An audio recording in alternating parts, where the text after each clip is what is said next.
Ayan na, ayan na, ayan na. Ito na, pangatlo. Ngayong araw. Pangatlo to, no? Ngayong araw.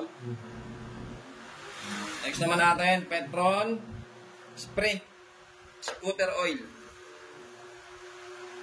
Ito kasi yung mga usual na nabibili natin sa mga motor shop, no? Yung mga ganito. Yan. So, subukan naman natin si Petron naman yan. Tingnan natin kung okay. Maglalagay muna tayo ng off.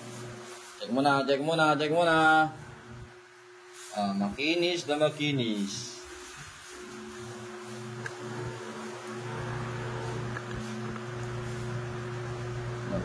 makinis. So, lagyan natin yung ating lagayan ng langis. Buksan natin si Petron 40. Sprint 40. Pang Sprint Shield ng Petron. Yan, mali po na. Papasalamat ako sa nagbigay na ito para matesting, no? Kahit paano, ngayon malalaman mo na kung ano ang kalalabasan.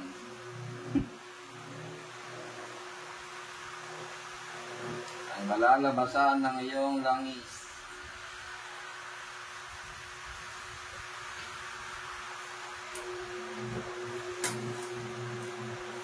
Petron. Yung ating stud, clear. Yan natin. Petron.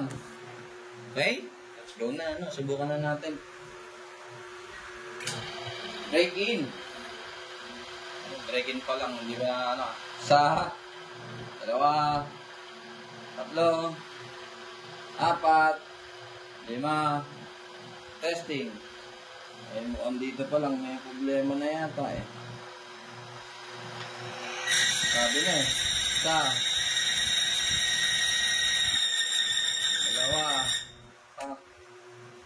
Sabi ko na eh. Sa unang tunog pa lang, dinig na. Problema nga. Ito. Isa. Dalawa. Tingnan po natin, no? Yung damage. Ayun. Nga, pare-parehas po. Pare-parehas. Medyo malalaki naging sira. Tulo pa lang langis, nakikita na natin. Ayan po yung para sa Petron Sprint 40. Dire-diretso lang tayo, wala tayong putol. Walang daya-daya mga kapatid. Petron. Hindi po nagpapasalamat ako sa mga nagpadala nito, no? Yung nagdala pa dito na sinadya talaga nila. Thank you po. At nagkaroon tayo ng subject testing oil. Okay?